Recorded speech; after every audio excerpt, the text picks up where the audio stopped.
Hello everyone, this is प्रशांत और हमारी lecture series already finish हो चुकी है। अब हम स्टार्ट करने जा रहे हैं हमारी मार्क बूस्टर सीरीज़। इसके अंदर टोटल 30 क्वेश्चंस कवर किए जाएंगे इन 6 वीडियोस। हर एक वीडियो के अंदर आपके 5 क्वेश्चन डिस्कस किए जाएंगे। 5 ही क्वेश्चन इसलिए सो दैट आप एक बार में कंसंट्रेशन के साथ छोटे छोटे पार्ट में इन वीडियोज़ को कवर कर सकें। ठीक है, अभी हमारा मार्क बूस्टर सीरीज़ का पार्ट 1 है। चलिए स्टार्ट करते हैं। सो क्वेश्चन नंबर 1 से स्टार्ट करते हैं। The sum of 2 point charges is 7 microcoulomb. देखिए यहाँ पे ये जो साइन है माइक्रोकुलम का, मैं पहले भी अपनी लेक्चर सीरीज में बता चुका हूँ। ठीक है, दे रिपेल ईच अदर, वो एक दूसरे को रेपेल करते हैं, मतलब उनका नेचर सेम है। With a force of 1 Newton. ठीक है, kept 30 centimetre apart in free space. ठीक है, वो एक दूसरे पे 1 न्यूटन का फोर्स लगा रहे हैं और उनके बीच का डिस्टेंस कितना है, 30 सेंटीमीटर। अब आपको हर एक चार्ज की वैल्यू निकालनी है, मतलब ये दो चार्ज जो है इनकी वैल्यू निकालनी है। अब ये क्वेश्चन आपका बोर्ड 2009 में आया हुआ है। ठीक है, देखिए सबसे पहले क्वेश्चन की रिप्रेजेंटेशन कैसे करते हैं। आपको जो जो चीज़ें गिवन है वो लिखिए। गिवन क्या क्या है, डिस्टेंस गिवन है दोनों के बीच का 30 सेंटीमीटर, मतलब 0.3 मीटर। उनके बीच का फोर्स है 1 न्यूटन। अब मान लेते हैं कि उन दोनों, हमें दे रखा है वैसे भी कि जो दोनों चार्जेस है उनका सम कितना है, 7 माइक्रोकुलम। मतलब पहला अगर Q1 है दूसरा Q2 है तो दोनों का सम कितना है, 7 माइक्रोकुलम। Q1 को x मान लेते हैं और Q2 को y मान लेते हैं, क्योंकि x y में हम ज़्यादा इक्वेशंस को अच्छे से एक्सप्रेस कर पाते हैं। चलिए, तो यहाँ x की वैल्यू क्या लिख सकता हूँ मैं, 7 माइनस y लिख सकता हूँ माइक्रोकुलम के अंदर। चलो बहुत अच्छी बात है। यहाँ फॉर्मूला कौन सा यूज़ होने वाला है, इसके अंदर फॉर्मूला यूज़ होगा F = 1/4πε0 Q1 Q2 ओवर में r²। जिसको नहीं पता ये फॉर्मूला कहाँ से आया है वो ज़रूर एक बार लेक्चर सीरीज़ में जाके कूलम्स लॉ चेक करें, वहाँ पे भी मैंने इसे अच्छे से कवर कर रखा है। ठीक है, चलिए अब हमारे पास सारे टर्म्स हैं, हमें सिर्फ वैल्यू पुट करनी है। देखिए फोर्स 1 न्यूटन दिया था, मैंने पुट कर दिया। 1/4πε0, ये ओवरऑल के कांस्टेंट, कितनी वैल्यू होती है इसकी, 9 × 10⁹ हमारा 1/4πε0 होता है 9 × 10⁹ के बराबर। ठीक है, Q1 को मैंने x मान रखा है, Q2 को मैंने y मान रखा है। अभी मैं उन्हें माइक्रोकुलम में ही लेके चल रहा हूँ। ठीक है, चलिए नेक्स्ट स्टेप पे बढ़ते हैं। नीचे डिस्टेंस मैंने 0.3 का स्क्वायर, 1 न्यूटन का 1 न्यूटन ही है, ये टर्म भी चेंज नहीं किया। x की जगह मैंने 7 माइनस y रख दिया, लेकिन माइक्रोकुलम में नहीं रखना था ना, कुलम में रखना था। सारे के सारे SI यूनिट के टर्म्स हैं। ठीक है, तो कुलम में चेंज करने के लिए 10⁻⁻6 से मल्टीप्लाई हो गया। ऐसे y भी माइक्रोकुलम में था तो इसे भी कुलम में करने के लिए 10⁻⁻6। नीचे 3 × 10⁻⁻1 लिख सकता हूँ 0.3 को, और इसका अगर मैं स्क्वायर करूँ, क्योंकि स्क्वायर लगा हुआ है, तो 3 का स्क्वायर 9, 10⁻⁻1 का स्क्वायर 10⁻2 आ जाएगा आप लोगों का। ठीक है, नेक्स्ट स्टेप के अंदर देखिए, अब जितने भी पावर वाले टर्म्स हैं उन्हें मैंने आगे की तरफ रख लिया एक साथ। आप इनको सॉल्व करेंगे, आपका आएगा 10⁻⁻1, पीछे 7 माइनस y इंटू वाई, ये क्या बन गया, 7y - y²। अब ये 10⁻⁻1 को 1/10 लिख सकते हैं, और वो 10 दूसरी साइड गया तो ऊपर मल्टीप्लाई में आ गया। इक्वेशन क्या बनी, 10 = 7y - y²। ठीक है, अब आपके सामने एक क्वाड्रेटिक इक्वेशन आ चुकी है। अब करना कुछ नहीं है, इस क्वाड्रेटिक इक्वेशन को सॉल्व कर दीजिए। आप यहाँ पे सॉल्व करेंगे तो आपको एक्सप्रेशन क्या मिलेगा, y - 5 y ब्रैकेट में y - 2 = 0। आई होप आप लोगों ने 10th में क्वाड्रेटिक इक्वेशन सॉल्व करनी सीखी हो। ठीक है, यहाँ से y की एक वैल्यू आ गई 5 माइक्रोकुलम। तो भैया अब तो बहुत सिंपल है ना, अगर एक चार्ज पहले अगर y अगर 5 माइक्रोकुलम है तो x 2 माइक्रोकुलम होगा, और अगर y की वैल्यू आप 2 माइक्रोकुलम रखते हो तो पक्का x की वैल्यू कितनी होगी, 5 माइक्रोकुलम। ठीक है, तो आपके पास 2 चार्जेस है, एक 2 माइक्रोकुलम का और दूसरा 5 माइक्रोकुलम का। ठीक है, ये वैल्यू देखिए हमने माइक्रोकुलम में ही ली है, क्योंकि स्टार्टिंग में भी हम x और y को माइक्रोकुलम में ही एक्सप्रेस कर रहे थे। आई होप आप सभी लोगों को ये क्वेश्चन समझ में आया हो।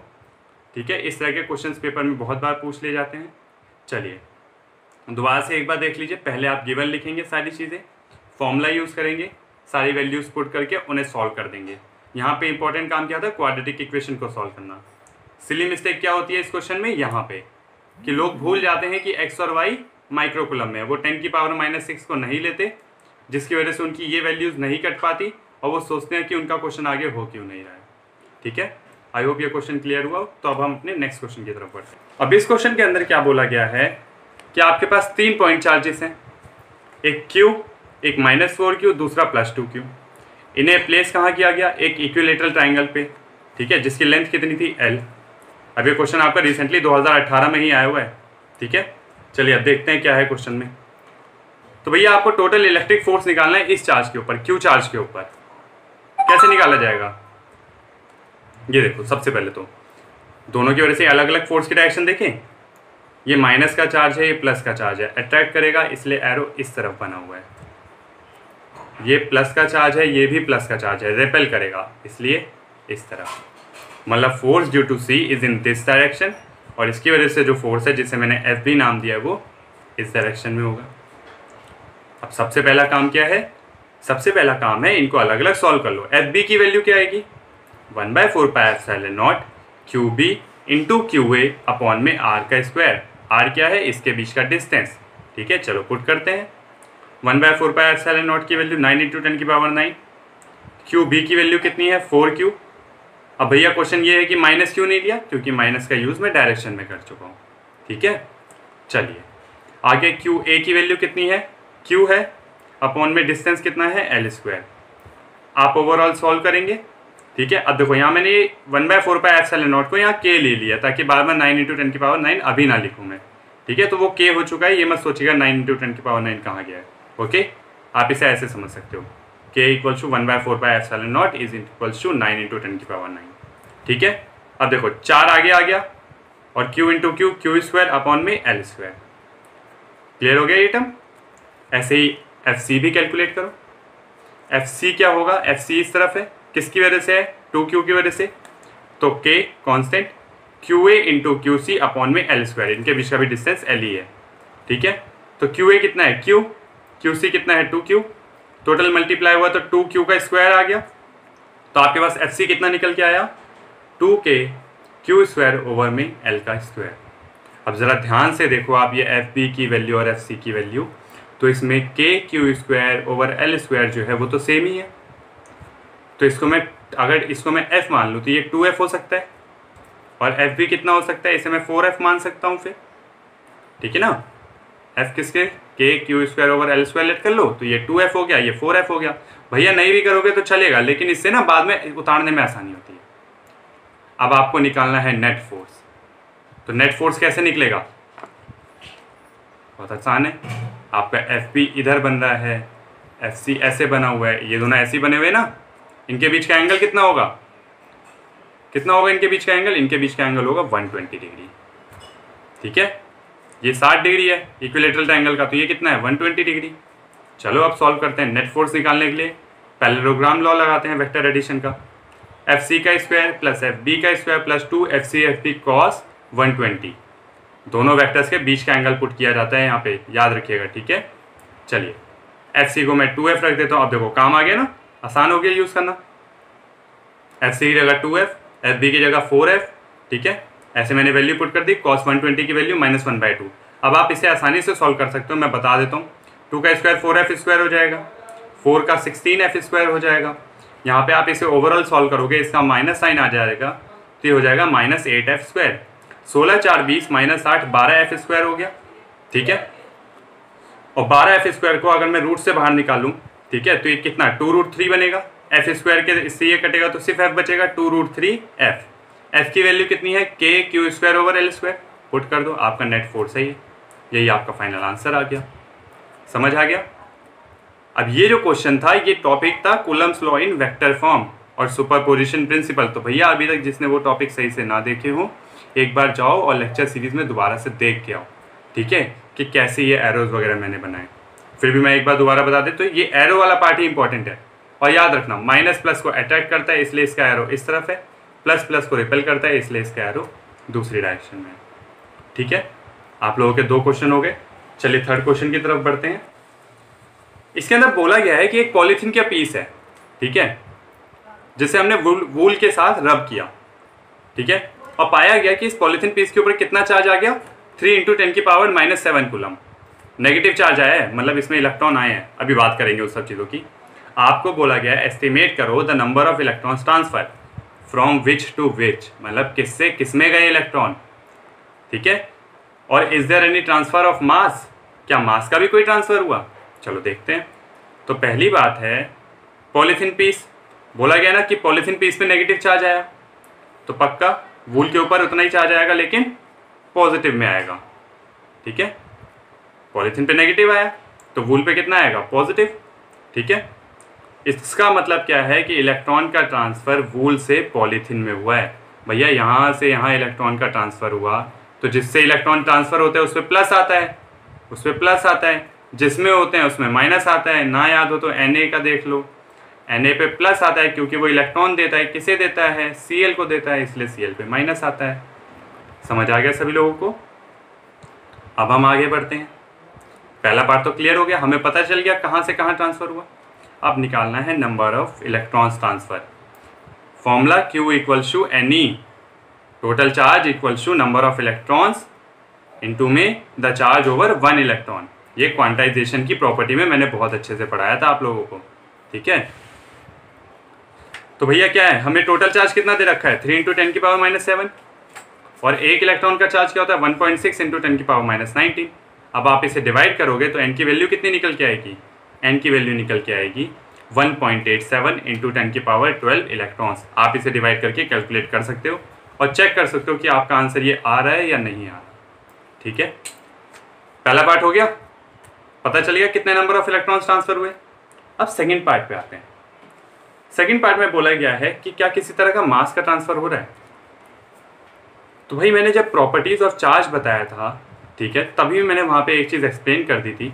ठीक है, कि जब इलेक्ट्रॉन्स का ट्रांसफर हो रहा है, भैया ट्रांसफर किस चीज का हो रहा है, इलेक्ट्रॉन का, और इलेक्ट्रॉन का भी तो मास होता है ना, चाहे थोड़ा सा ही मास हो लेकिन मास होता है। तो yes, there is a transfer of mass. ठीक है, कितना ट्रांसफर हुआ मास का, तो टोटल कितने इलेक्ट्रॉन ट्रांसफर हो रहे हैं वो देखो, और एक इलेक्ट्रॉन का मास कितना होता है, कितना होता है एक इलेक्ट्रॉन का मास, 9 इंटू 9.1 इंटू 10 की पावर -31। इसे आप मल्टीप्लाई करोगे तो आपकी वैल्यू कितनी आएगी, 1.7 इंटू 10 की पावर -18 kg। अब इस वैल्यू से एक बात तो पता चल गई कि कोई ज़्यादा सिग्निफिकेंट चेंज मास के अंदर कभी भी नहीं आता चार्ज ट्रांसफर से। देख सकते हैं कितनी छोटी वैल्यू है। ये क्वेश्चन आपका NCERT एग्जाम्पलर के अंदर से लिया गया है।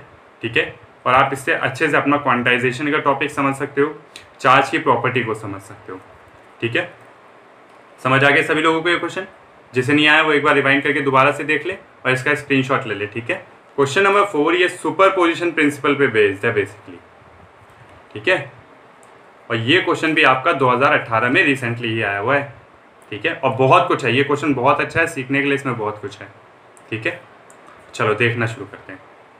आपको बोला गया है कि 4 पॉइंट चार्जेस हैं, Q, small q, capital Q, small q, ये अलग अलग चार्जेस हैं।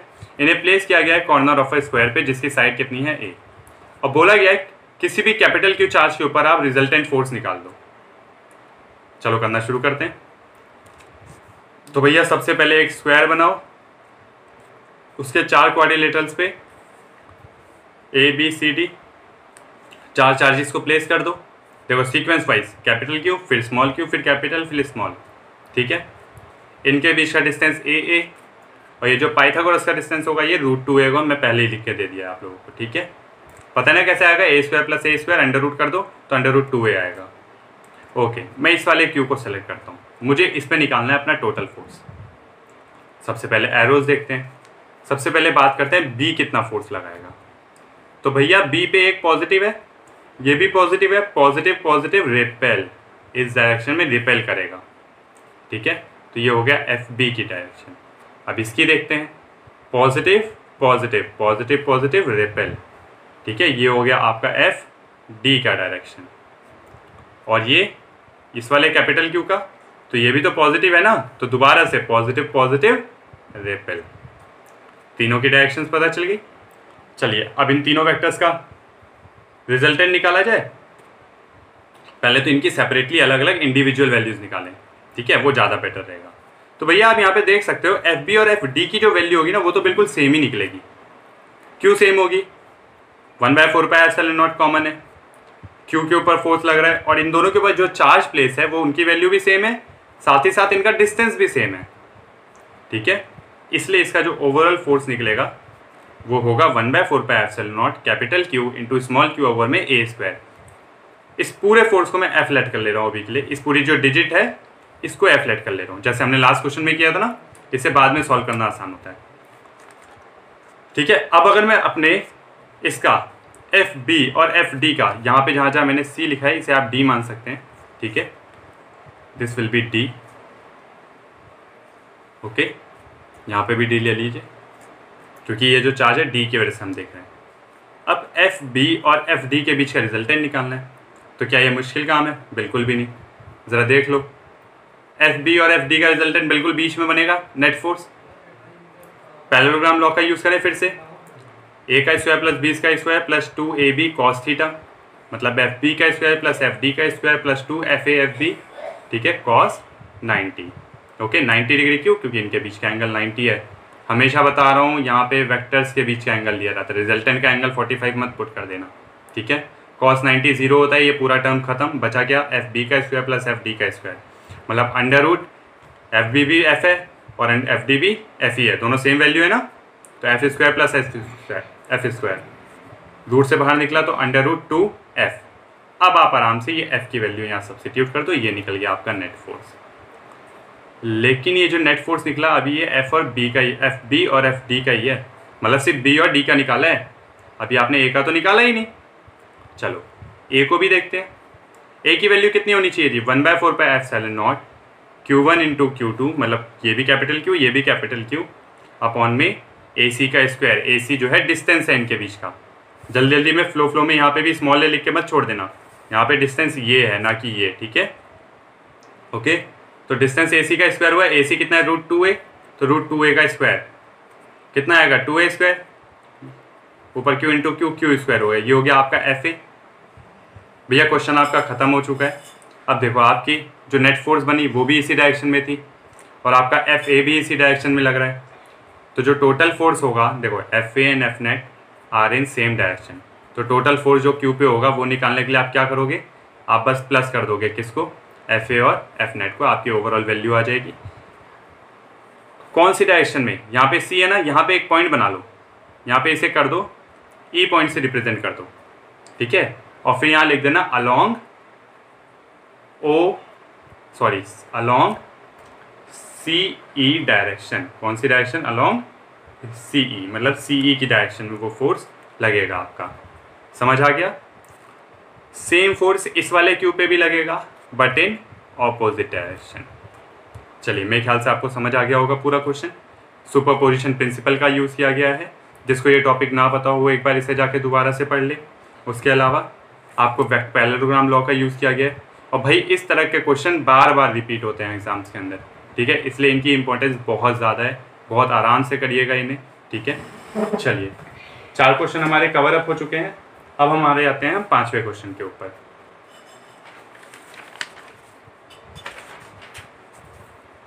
तो क्वेश्चन नंबर 5 दिख रहा है सभी लोगों को? दिख रहा है तो पहले एक बार इसके स्क्रीनशॉट ले लीजिए, फिर मैं इसे समझाना शुरू करता हूँ। अब बोला गया है एक infinitely long positively charge straight wire है जिसमें लीनियर चार्ज डेंसिटी लैम्डा है।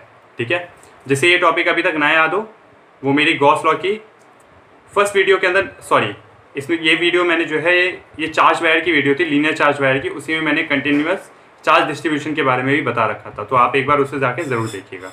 ये पूरी की पूरी क्वेश्चन उसी पे बेस्ड है। ठीक है, चलिए, तो भैया चार्ज डेंसिटी आपके पास लैम्डा है। अब आपने बोला कि एक इलेक्ट्रॉन है जो इसके चारों ओर रोटेट कर रहा है वायर के, एक कांस्टेंट वेलोसिटी के साथ। वेलोसिटी कैसी है? कांस्टेंट। ठीक है, in a circular plane perpendicular to the wire. आपको उसकी काइनेटिक एनर्जी के लिए एक्सप्रेशन निकालना है और फिर काइनेटिक एनर्जी और लीनियर चार्ज डेंसिटी के बीच ग्राफ प्लॉट करना है। ठीक है, लास्ट ईयर 2013 में ये क्वेश्चन आ चुका है। चलो देखना शुरू करें। तो भाई क्वेश्चन पढ़ने के बाद जो पहली चीज़ आनी चाहिए ना दिमाग में, वो ये आनी चाहिए कि किस टॉपिक से रिलेट कर रहा है। तो मैंने जैसा बताया इन्फिनिटली लॉन्ग चार्ज वायर से रिलेट करते हैं, जिसका फॉर्मूला क्या था? E = लैम्डा अपॉन में 2πε0r। इसकी derivation exam point of view से बहुत इंपॉर्टेंट है। जिसे ना आया हो कि ये फॉर्मूला कहाँ से आया, एक बार जाके ज़रूर चेक करो उसे और इसे अच्छे से याद कर लेना। ठीक है, हाँ तो भाई इसकी इलेक्ट्रिक फील्ड कैसी होगी? रेडियल होगी। रेडियल वाली किसी को याद है? मतलब अगर आपके पास एक ऐसी वायर है तो उससे चारों ओर फैलेगी। ठीक है, ये अगर ये मेरा पेन है तो इस पेन से चारों ओर निकलेगी इलेक्ट्रिक फील्ड, ऐसे ऐसे ऐसे ऐसे। ठीक है, लाइक दिस, चारों तरफ अपने। ठीक है, ये होता है रेडियल इलेक्ट्रिक फील्ड। अब बोला गया है कि इलेक्ट्रॉन रिवॉल्व कर रहा है उसके चारों ओर, तो क्यों रिवॉल्व कर रहा है? ये पॉजिटिव है, ये प्लस है, वो माइनस है, अट्रैक्टिव फोर्स है, ठीक है। तो एक तरह का इलेक्ट्रोस्टैटिक फोर्स लग रहा है, और यही जो इलेक्ट्रोस्टैटिक फोर्स लग रहा है यही तो उसे सेंट्रीपेटल फोर्स प्रोवाइड कर रहा है रोटेट करने के लिए। चारों तरफ रोटेट करते हैं तो सेंट्रीपेटल फोर्स लगता है, ठीक है, जो हमने 11 के अंदर पहले यूज कर रखा है। इसकी वैल्यू क्या होती है? mv²/r।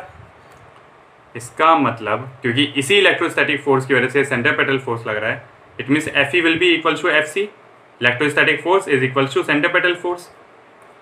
इलेक्ट्रोस्टैटिक फोर्स का फॉर्मूला क्या होता है? F equal to QE। Q क्या है? इलेक्ट्रॉन है, तो इसका चार्ज E है। अब भैया इसे माइनस मत बोलना कि भैया माइनस E होता है इस पे चार्ज, ठीक है, अभी मैं उसका मैग्नीट्यूड देख रहा हूँ बस। तो E into capital E, capital E किसको शो कर रहा है? इलेक्ट्रिक फील्ड को, is equal to mv²/r। Charge wire के लिए इलेक्ट्रिक फील्ड मैंने ऊपर ही बता दिया कितनी होती है, λ/2πε0r, ठीक है। और ये किसके बराबर है? mv²/r के। r से r कटा, ठीक है, और कोई टर्म कट रहा है यहाँ? नहीं कटा। एक साइड mv²/r बचा, दूसरी साइड E λ/2πε0। हमें क्या चाहिए? हमें चाहिए काइनेटिक एनर्जी। काइनेटिक एनर्जी क्या होता है? हाफ अपॉन में mv²। तो दोनों साइड हाफ से मल्टीप्लाई कर दो। इस साइड 1/2 आया, उस साइड एक 2 पहले से था तो एक और 2 लाएंगे, मल्टीप्लाई होगा तो क्या आएगा? 1/4 बन जाएगा नीचे। तो 1/4 E λ/πε0। ये हो गया आपका डेरिवेशन काइनेटिक एनर्जी का। सेकेंड पार्ट में बोला गया है काइनेटिक एनर्जी का ग्राफ प्लॉट करो। किसके साथ? आपको चार्ज डेंसिटी के साथ करना है। तो काइनेटिक एनर्जी डायरेक्टली प्रोपोर्शनल किसके है? Charge density. लैम्डा के देख सकते हो, ऊपर ही ऊपर है ना दोनों, डायरेक्टली प्रोपोर्शनल, बिल्कुल डायरेक्टली प्रोपोर्शनल है। y इक्वल टू mx से अगर मैं प्लॉट करूं, y एक्सिस पे काइनेटिक एनर्जी, x एक्सिस पे लैम्डा, डायरेक्टली का प्रोपोर्शनल का ग्राफ क्या होता है? स्ट्रेट लाइन, बिल्कुल स्ट्रेट लाइन है यहाँ पे भी। स्लोप क्या होगा? भैया बची हुई चीज़ स्लोप ही तो होगी ना। अगर मेरे पास ये काइनेटिक एनर्जी है, ठीक है, और यहाँ पे मैं लैम्डा निकाल दूँ तो उसके अलावा बचा क्या? उसके अलावा बचा है 1/4 E/πε0। और यही पूरा का पूरा मेरा क्या बन गया? स्लोप बन गया है, ठीक है। तो आई होप आप सभी को क्वेश्चन क्लियर हुआ हो। लीनियर चार्ज वायर थी जिसपे उसके पॉजिटिव चार्ज की वजह से उसके चारों ओर इलेक्ट्रॉन रिवॉल्व कर रहा था। इस वायर की वजह से जो इलेक्ट्रिक फील्ड प्रोड्यूस हुई उसने एक फोर्स जनरेट किया, उस फोर्स ने सेंट्रीपेटल फोर्स लगाया, उसकी वजह से सेंट्रीपेटल फोर्स जनरेट हुआ, इसलिए दोनों की वैल्यू इक्वल आई। वहाँ से mv² की वैल्यू निकाली गई और उसकी हेल्प से हमने काइनेटिक एनर्जी फाइंड कर ली। सो आई होप ये 5 क्वेश्चंस आपको अच्छे लगे हो और आपके कॉन्सेप्ट्स इनकी हेल्प से और भी ज़्यादा स्ट्रॉन्ग हुए हों, ठीक है। नेक्स्ट वीडियो के अंदर हम नेक्स्ट 5 क्वेश्चंस कवर करेंगे। Thank you for the video.